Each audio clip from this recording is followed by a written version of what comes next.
Greetings, Skill Incarnate bringing you all the latest indie gaming goodness. Welcome back as we look at another indie game. This time I'm returning to the old-fashioned fantasy RPG with Disciples Liberation. This game was developed by Freema Studio, who created the highly popular strategy series Carazon, and published by my friends at Calypso, who released the legendary Tropico. This is the fourth entry in the critically acclaimed Disciples series, spanning over the last 20 years, a series I unfortunately haven't played before now due to my reluctance in the past to try turn-based games. Disciples Liberation is a blend of turn-based combat as well as classic RPG, with the player given freedom to explore a huge world. While I was initially concerned I wouldn't be able to follow the game due to not playing the previous installments, Liberation does an excellent job of bringing new players up to speed with the game's history and lore. It also caters to existing fans with challenging combat, detailed character and army management, light base building elements, and of course a new set of characters and story. Please note, at the time of review I haven't completed the entire campaign as it's 100 hours, but at 50 hours in I've explored most of the core story, so I can highly recommend the game. Disciples Liberation returns to the world of Nevandaar, which is populated by a plethora of races ranging from humans, dwarves and elves, as well as demons and undead.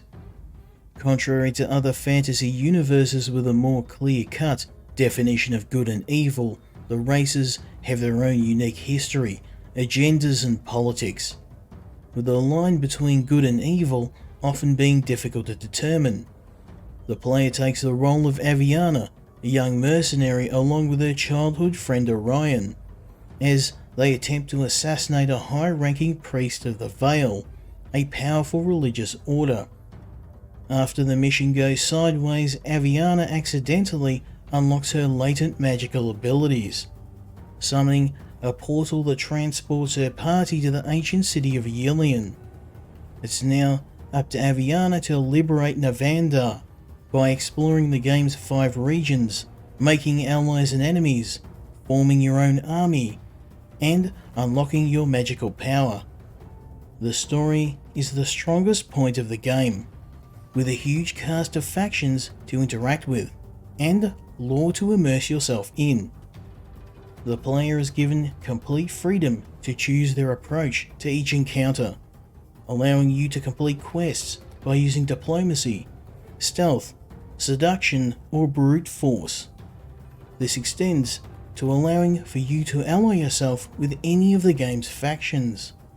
More importantly, the decisions I made felt like they had real weight, with each alliance, each quest and each battle changing the balance of power. The game loop of Liberation primarily consists of exploring Nevandaar, interacting with the various factions to improve your reputation, complete quests, or gather members for your party. You'll also collect resources by capturing mines and points of interest from opposing factions through the game's turn-based battle, which takes place on an isometric grid. The game's combat is extremely challenging, where enemy armies are often more powerful and more numerous, requiring you to strategically position your own forces on the front and back lines of the battlefield, with frontline units joining battle directly and backline units able to provide powerful buffs to your army. You can also use the environment to tip the odds in your favour by flanking enemies for additional damage, and using choke points to control the battlefield. Finally, the game features an incredibly powerful magic system, with Avianna able to cast protection spells, teleport her units, and eventually devastate the battlefield with fire and lightning attacks. As you gather more resources, and make connections with each of the game's factions, you can build your city of Yillian, constructing new buildings which allow you to improve your weapons and armor, train your heroes, research new spells, and eventually purchase new units for your army from any of the factions you've allied yourself with, allowing you to mix and match unit types to build the ultimate army. Disciples Liberation is a solid entry in the Disciples series, catering to existing fans as well as those experiencing Disciples for the first time. However, it does have issues. The game suffers from performance problems, with long loading times and slowdown, especially when there's a lot of action on screen. Also, while I loved the freedom to manage my heroes and army, the turn-based battles did get repetitive at times, with the game reusing enemy units and environments a little too often for my taste.